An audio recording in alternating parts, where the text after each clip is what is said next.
from Kansas State University. This is Agriculture Today. Eric Atkinson with you, and here's today's lineup.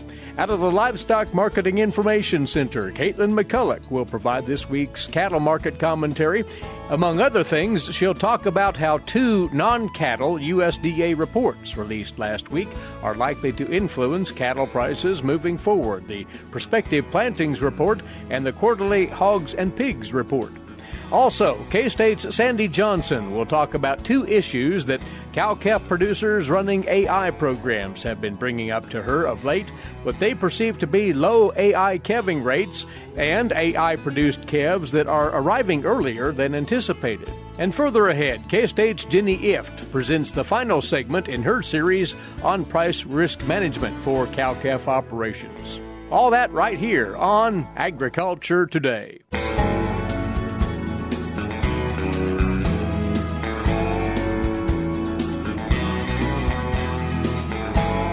Thanks for tuning in once more for Agriculture Today. As our guest suggests, there's no lack of things to kick around when we're talking cattle markets. Katelyn McCullock. Katelyn, as you know, is the director of the Livestock Marketing Information Center based in Denver. Katelyn, before we tackle all manner of things here, let's look back at the trade this past week. Starting with the cash-fed cattle market, which one more time was steady, which has been a recurring theme for several weeks. Yep, it was nice to see the cash market kind of hold firm here. A little bit of weakness maybe midweek, but largely end of the week positive. Friday's trade came out at 140. Not a low number by most standards, and really looking good so far, heading into what we would normally see as the highest quarter of the year. Now, on previous radio shows, I've brought up that maybe we may put in the top early, so it remains to be seen. The top so far this year is somewhere about 145 for the 5 area. Feeder cattle market, what did you see there that caught your attention? This has been an interesting week. Feeder cattle prices on the cash trade for Kansas generally have been low throughout the month of March.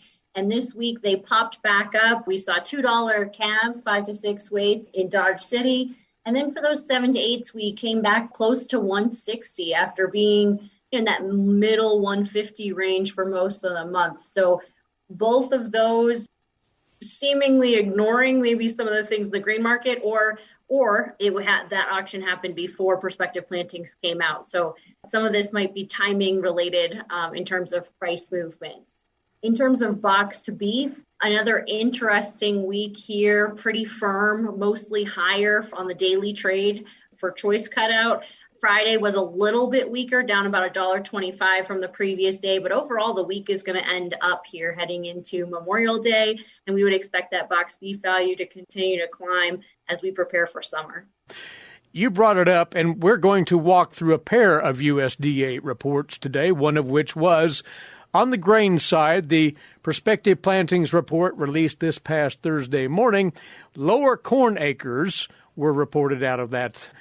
That may translate into higher feed costs. Is that what is on the minds of the market right now? That certainly was on the mind of the market after this report came out. Now, Prospective Plantings, it's important to keep in mind, this is the intended acres planted. It's not necessarily what will be planted, but it's your first preview into what farmers are thinking. And they've contended with high fertilizer costs. You have this Ukraine situation putting pressure on the grain markets. And so the pre-report estimates came out about 92 million acres. And Prospective Plantings was a bit of a shock. That number actually came in very low compared to pre-report estimates, down at 89.5 million acres. The other interesting thing is that soybean acres are expected to outpace corn acres. This would only be the third time in U.S. history, and a record high number for soybean acres in aggregate. The other one I like to cover is hay. Now, that Prospective Planting hay number can move quite a bit between now and the end of the summer, but that was down about 1%. And the key to that number was the big changes you saw in other hay producing states. So at least for me, we've been talking a lot about alfalfa. Those acres were expected to see some significant declines. Texas, where we're seeing some more drought now than we have in the last 2 years, down 11% in terms of hay acres. Texas is the number one hay producing state in the country for total hay. It represented about 9% of total U.S. hay production last year. And so for it to have that significant of a decline might mean you're going to pay a lot more for other hay coming into this year. Significant on that hay side of the equation. Bringing it back to the corn number, though, and the potential lasting impact of that, if that acreage comes to fruition, lower than anticipated, what does that mean for the extended term as far as the cattle market, particularly the feeders? So the feedlot demand for feeder animals is usually driven by feed costs or cost of gain, if you will, and that fed cattle price. And so to have some disruption in the grain markets usually does affect feeder cattle prices. And to give you a bit of a history lesson, the last time soybean acres outpaced corn by 3 million acres or so, there was a 25% jump in the season average corn price. If you applied that sort of jump today, that would easily be a $7 average. I do think corn acres are probably going to bid back some acres, so it might not be as low as 89.5 once it gets in the ground. But we revised our season average price to $6.50 for the 22-23 marketing year. And normally you would see an automatic adjustment across the feeder cattle when you have that kind of adjustment. Now it is a little early. You might see that adjustment as we go through planting season. But right now, the futures board is telling us that they don't think the feeder cattle are out there, particularly in the back half of the year. And some of that's because of all the high placements we saw in cattle on feed earlier in this year and the late part of last year. And so there is this idea that out there that possibly we don't have as many feeder animals available, and that's helping support that price in a way that you wouldn't typically see when you're expecting a big rally in feed costs. It'll bear watching. Let's bring in another USDA report. This is the quarterly Hogs-and-Pigs report out from the department last week. And in the arena here of competing meats, once more, the numbers there in a broad context were down. Quarterly Hogs-and-Pigs had probably, I would consider, a negative tone for supplies. What it showed were producers are not that optimistic about hog margins moving forward. We saw the breeding herd was down about 2%. Which was a little bit lower than pre-report expectations. The pig crop, we've heard about struggles with PRRS and some disease pressure affecting piglets. That was up 1.3%, but sometimes we see quite a bit bigger jumps in pigs per litter than what we saw this year. In terms of farrowing intentions, even though we're expecting very high prices for hogs this summer, farrowing intentions were still below a year ago for the March-May quarter, and about even with a year ago for June to August. So what that means to me is that we moved our prices for the fourth quarter up for hogs to counterbalance that supply situation. And the other thing we looked at was across the weight categories. So Hogs-and-Pigs gives you 4 market weight categories, and it's showing that hogs coming out in this quarter were down almost a full 4%. So quite a few less hogs available for market than there were a year ago. And that's going to continue to pressure that price upwards from a producer standpoint. I still expect seasonally we set the highest usually in the summer. We are now over a year ago in terms of prices projected, and that's largely in line with what the board is showing.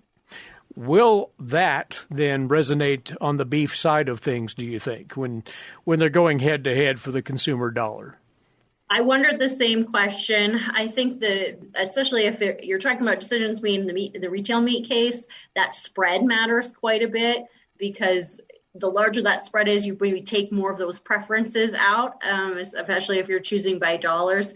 I guess more than anything, I thought this report made chicken look very appealing from a financial standpoint, because you're going to shrink that spread between beef and pork in terms of center of the plate. There's still some rather inexpensive price pork cuts, and that has to still do with some of our labor supply chain issues in terms of deboning and things like that. So it's not that you can't find something for everyone, but just from an aggregate standpoint, I think this means pork prices are going to maintain the very high levels that we saw starting last year through all of this year. And bringing it back to the cattle market then, as you look forward the next week or so, what's likely to carry the day in as far as pushing the market? From a price perspective, the devil's in the details, right? In terms of, and we mentioned, right, from a time period standpoint, feeder cattle bounced up when you had a fairly bearish report come out this week. I think in the more I'll extend it out to not next week, but maybe in the next month. The things that I'm watching are the cull cow values, which have been extremely strong. You're back to values not seen since 2015. And that beef cow slaughter number is about 15% ahead of a year ago on a year that had enormous beef cow slaughter already. And so those are the numbers we're watching heading into the summer. We have penciled in about a 1.5% decline in the beef herd in 2022. And if that beef cow slaughter number continues to be as aggressive as it is, we'll need to revise that to a much smaller number, and that'll help support prices moving forward. So those are one of the key things I'm watching. On the fed cattle side, we're watching box beef. We're watching ground product, which has moved really well in the last 2 years. That has maintained really high values, but it's grilling season. And so I think we are consumers of habit to some degree. And so any sort of mix up you might see in the cuts that are being demanded at this time of year might be something worth watching. Overall, so far, beef demand has been fairly good. It's really maintained, even though we've had relatively high wholesale values. And the macroeconomic implications from Ukraine and Russia are pretty significant. LMIC is penciling in a recession at this point within the next 12 months, and that's expected to impact consumer spending. Now, on the feeder cattle side, I think it's going to matter to some degree what this corn market really does. And so we're going to be watching things like weather, how fast planting rolls out. All of those things are going to be important. But again, those signals might be muted compared to previous years because of how many cattle we've already placed. Katelyn, thank you for summarizing all of this, and we will catch up with you once more in a few weeks. Appreciate your time. Thank you.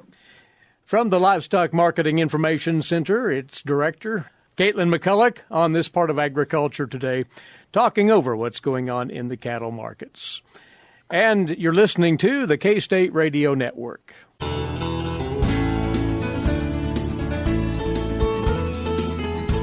Agriculture Today continues now, as we'll pick up on some issues that might be arising with beef cattle AI programs, and these are things that are being brought to the attention of our guest now.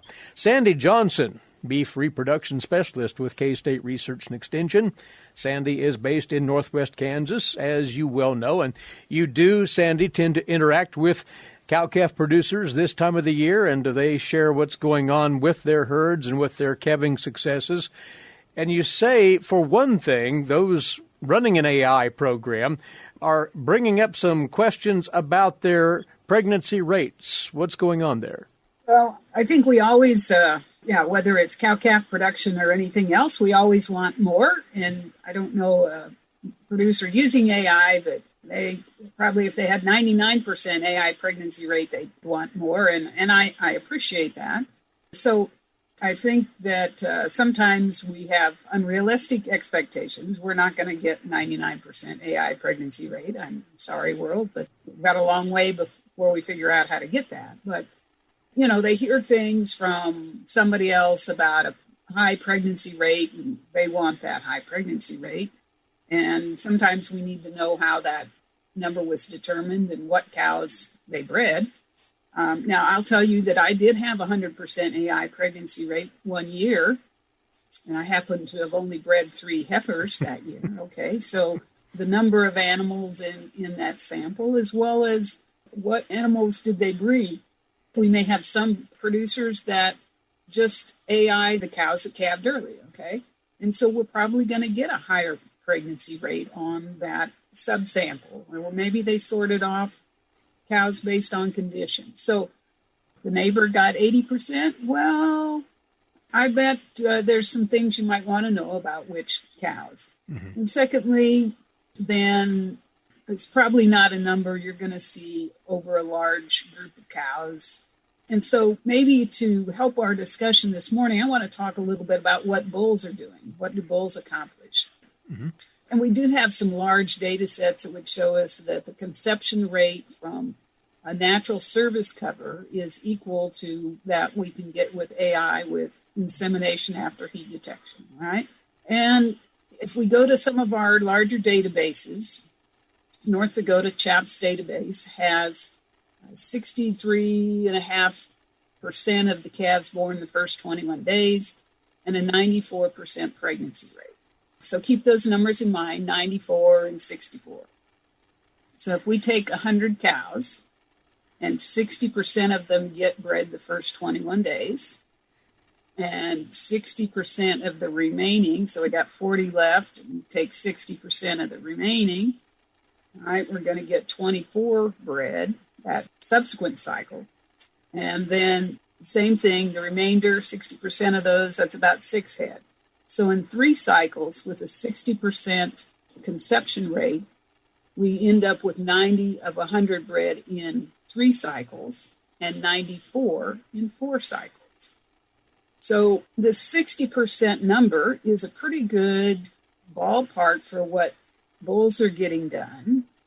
And it's a great target for AI.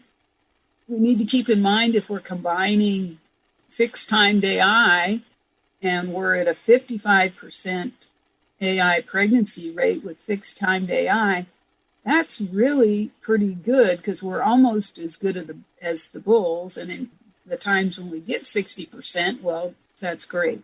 So that 60% number is a good target. And sometimes you may get more based on what you're doing.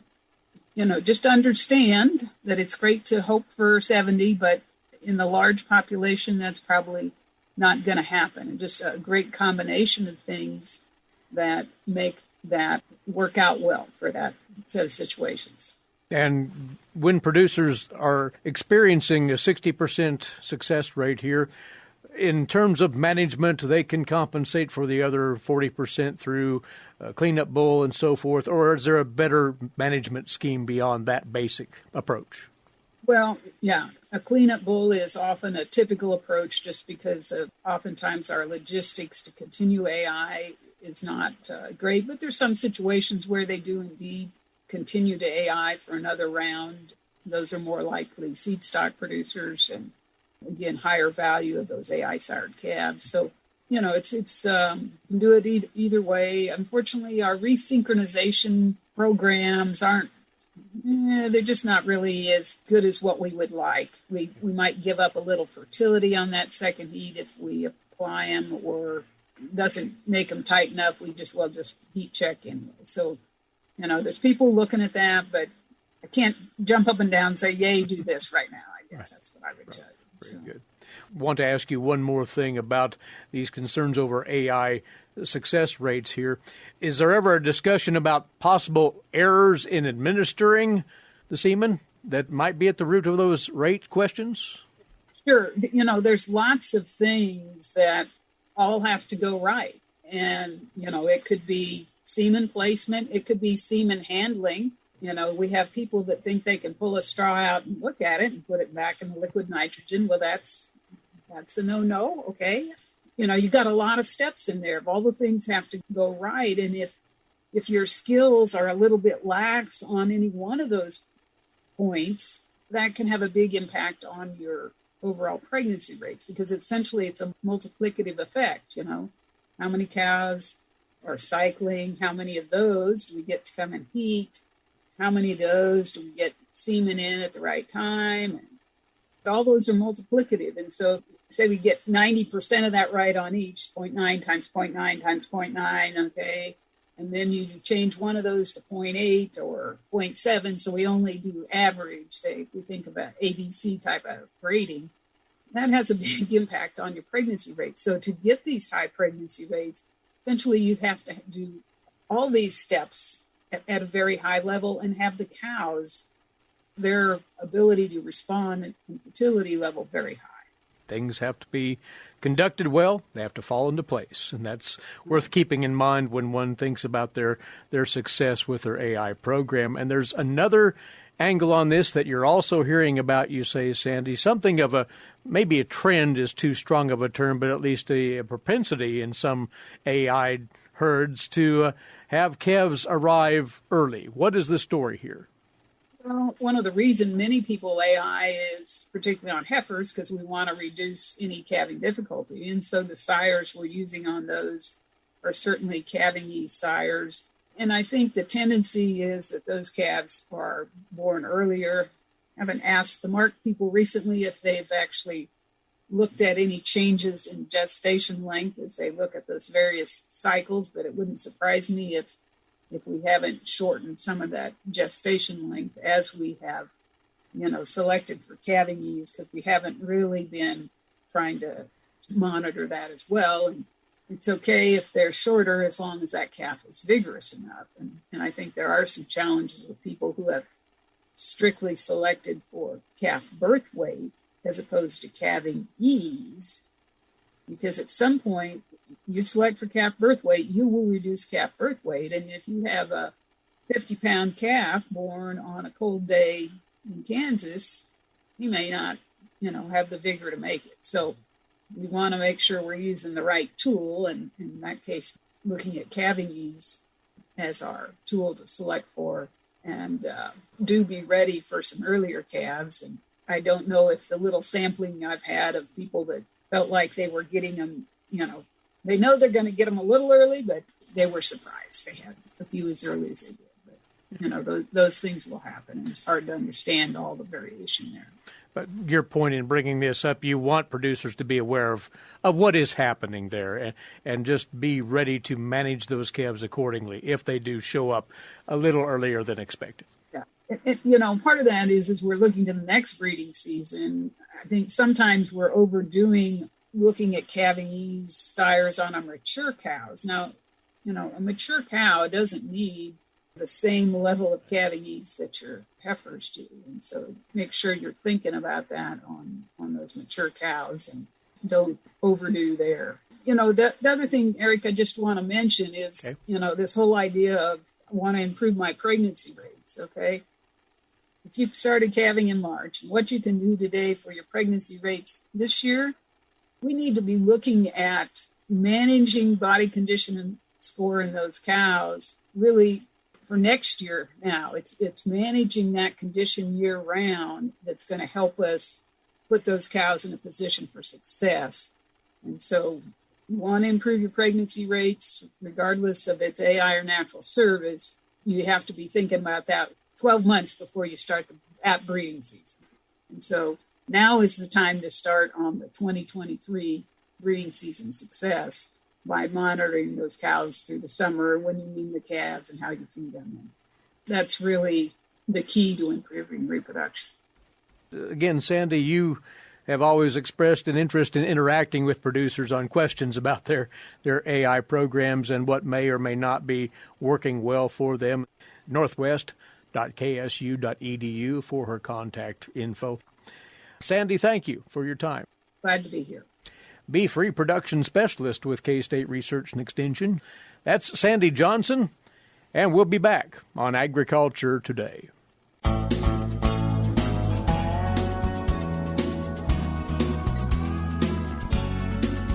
Welcome back to Agriculture Today, and if you've been tuned in the last several weeks, you will have caught the series that we've been providing for cow-calf producers on price risk management, and we're going to bring that series to a close today. Once more, risk management specialist Jenny Ifft, K-State Research and Extension, is aboard to talk over principles here that can help you producers navigate the sometimes rough waters of the cattle markets. Jenny, we've been talking quite a bit about the Livestock Risk Protection insurance program that's available to cow-calf producers, and you have developed a decision aid for producers to look at to come to their own decisions here. Right. So there's a couple things that producers should look at when they're deciding whether or not LRP is a good fit for them. Of course, you have to look at the current markets. Of course, you need to think about what are my management priorities? Does LRP fit? Something else that is useful is looking at how LRP would have looked in the past. So that's what we did. We looked at how the current LRP program with the current premium subsidy worked in the past from 2007 to 2020. And what we did is we picked typical dates and endorsement lengths, so how long the coverage you had based on when Kansas producers tend to have calving. So we looked at January, February, March, and April, and 26-week and 34-week endorsements. So looking at 6 to 8 months. So were they selling at wean or about 2 months after wean? And we looked at what the price would have been, the premiums, what the payouts would have been, the gross indemnities, and the net indemnities. So that's the net indemnities are just your gross indemnities minus your premium cost. These serve as great examples of how the product can work for producers. Did you come up with some general trends here that might apply. Yeah, definitely. I think there's really 3 takeaways we want people to have from this. The first is that payouts were higher in September and October. Having the indemnities be higher, that means the price drops were the largest historically in September and October also. And I believe the reason for this is a period when the supply of feeder cattle is the most inelastic. So what do I mean by that? That's when the supply is most unresponsive to price. That's when you have the most calves coming to market. They need to sell at that time. They have to sell. And because of that, the price level is going to be more vulnerable to other shocks. So you're more likely to see a price decline during that period. That's the theory. And our data was consistent with that. So this is a period where producers are more vulnerable to price declines. You've been talking about this product being of greatest benefit over the long pull, though, as we've gone through this series, and that was illustrated here likewise? Right. So for all that, we looked at different levels of coverage. So, did you get the highest possible level of coverage or the lowest coverage? And for everything we looked at, there were payouts. The lowest were maybe 3 or 4 years out of 14 years where prices dropped below the level that was protected against. So all of them provided risk management benefits, but it wasn't consistent across time. So even for the highest coverage policies, you could go 3 or 4 years without an indemnity. So, a producer could get very discouraged if they were in that period. But it did sort of, over time, the payouts happened when they needed to. So when you suggest producers evaluate the program, you want them to look over the long horizon here, and that may be as much as 10, 15 years, something like that? Right. Well, it depends. So what we did see is that most of the scenarios we considered have positive net indemnities, which means that the producer came out ahead in the long run, or they got more in indemnities they paid in premiums. I would also say if a producer is concerned with the income benefits of LRP, they're going to want to select those higher coverage levels.